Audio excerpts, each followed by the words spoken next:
Master your destiny on 99 FM. It's so fantastic to have you in studio, Remy, to discuss with us on MYD getting to know yourself. And we're certainly delighted because you've been part of the MYD platform for quite a while, contributing to many articles as such.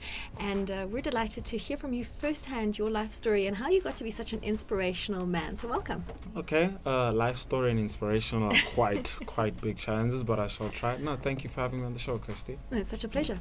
Remy, let's start off with where you come from. Tell us your backstory. How did you get to be the man you are today? The short summary is, a bit of my life history is I come from Rwanda, born, left in 94, moved to Nairobi for 2 years, moved after Nairobi, moved to Namibia, and this is what I call home now. It's part of my outlook.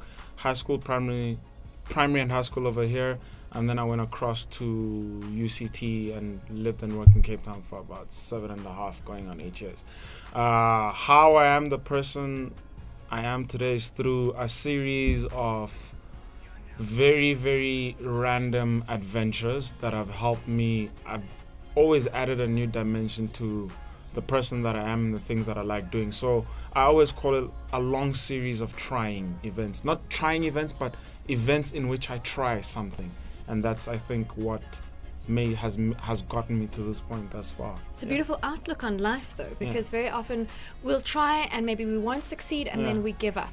And to become successful, you need to keep on trying out things till you find something that works. Definitely. I think for me, what I found is the things that I've tried to work at, or the things that I always delve into, there's always this idea of curiosity where does it lead? Why? Not why am I doing this, but what could happen if I do this? And I think for me that sense of curiosity has always been with me since I was very young. I've always been game for everything, all the way from primary to high school. I mean, you try all the sport codes, you try all of the different cultural activities that are on display. You compete against your sister academically, but you always come up short. But still, doesn't stop you from trying. And all the way through later in life, whenever something new pops up that I've never tried, my initial reaction is not no, or it's not for me. I'm always game and say it's maybe not for me now, but I wouldn't mind trying it later. And even if I'm bad at something at the beginning, I'm always prepared to be bad at something for as long as it takes me to be good at it. And I think that's another thing, trying and then trying until you're actually good at something. But so often, though, you mentioned that you tried everything. Even at school, you were always up to try new things. That's not often the case for everybody, because fear is something that stops us from even starting anything. What was it that made you decide to put fear on the back burner and try and find a lesson or a learning or a growth in something new? Yeah, for me, the fear is always counterbalanced by the prospect of me being really good at something. For example, a weird quirk about me is that I unicycle. Like I taught myself how to unicycle. It's the strangest thing ever, and no one wakes up and says they're gonna unicycle. No. And how it happened with me is I saw a bunch of unicyclists in Cape Town at GST when I was studying, and I remember walking by them like, that's weird. And then I was like, wait, but that's actually kind of cool. And I was like, why can't I do this? This looks easy. I tried, flunked, and then I was like, crap, I need to get good at this. I'm gonna get good at this. And then a week later, I got myself a unicycle, fell for a week and a half, and then about 7 days later, I got up and I rode a unicycle, and I can say that I do that now. So for me, the fear is real for a lot of people. Why do I do this? What if I'm bad? What if I fail? What if I put all of this time and it still sucks? And you know, the what ifs are pretty big, and they can line up against you. But for me, the only thing that always gets me through some sort of that initial hurdle to try something new and to continue trying is, what if I'm good at this? And what happens when I become good at this, and all the other things that happen. I'm always on the hunt for new roads that are less traveled. I'm a big believer in the Frostian tradition of, like, if things are done this way, try this way. And that's what comes with trying. You never know where it'll lead. And for me, that sense of curiosity, like, I don't know where this might go, always eats at the fear. For me, it always eats at the fear. And that's really beautiful, and it's how it should be. It's a great philosophy for life. You know, one of the fear factors, and seeing as you are somebody who tries out so many things, I want to ask you, one of the fear factors when it comes to trying out new things is our mind can rationalize millions of reasons why we can't do it. And one of those is the access to the resource of it. For example, I don't have any additional cash to go and get a unicycle right now, therefore I'm never going to even try it. Do you find, though, that when you decide to try something new, ways for you to accomplish that open up? Okay, I don't want to make something a statement that's very that's generalized, that says if you want something the universe will provide. I don't want to say that, but I will say that if you really want to do something, through the actions that you take to try and realize this, more opportunities arise around that circumstance. So you want to get into cycling, whatever, and you can't afford a bicycle. All right, I'm not saying the universe will provide you with a bicycle, but maybe the price of the bicycle you were thinking is $25,000 to buy this bike.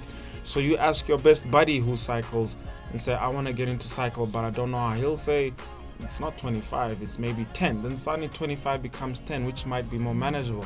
And then you ask around and your buddy says, but don't buy a bike for 10. I've got a friend who's giving one away brand new for 5K. And then suddenly this big hurdle that you thought was insurmountable suddenly becomes achievable.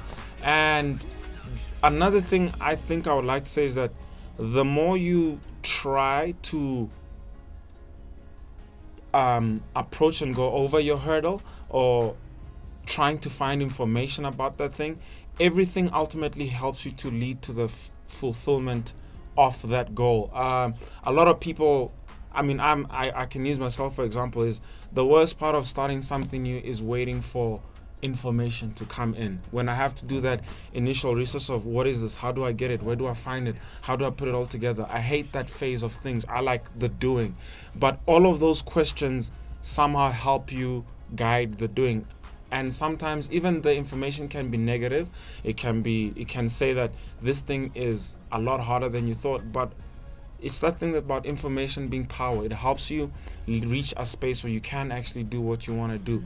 So after you get through the fear, after you get through the hurdle of like, the thing that I want is insurmountable, it's too far, it's too hard, when you really focus your energy towards the fulfillment of these things, I think opportunities arise through the efforts that you furnish towards that goal. Yeah, absolutely. And it's almost like you suddenly have sight to see things that you didn't see before when you start taking that action. And so maybe those things were always available to you, but you weren't looking for them, and so you didn't even... When you don't ask the right questions, the right answers can't be put in front of you.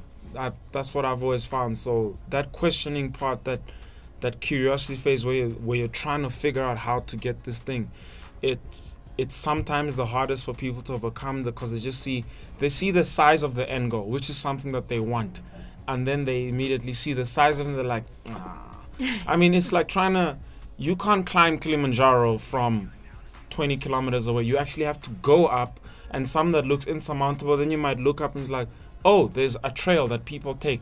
I'm not saying that trail up Kilimanjaro will be easy, but the trail's there now. It's not a case of you looking at some that far in the distance, you're finally there. Yeah, absolutely. Remy, is there anything else you would like to share with us on getting to know yourself? Some advice for Namibia or some words of wisdom?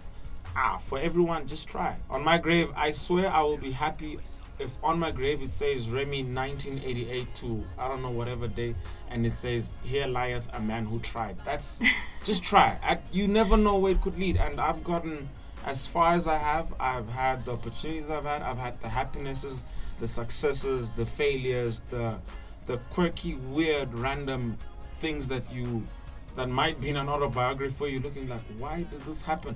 All of that, everything's only happened just because I was willing to try. And so if more people tried a bit, you never know where it could lead you. Yeah, absolutely. Some beautiful words of wisdom. Thank you so much for coming to share with us, Christy, and inspiring us. Thank you, Christy. It was great to have you. Thanks, Remy. Master your destiny on 99 FM.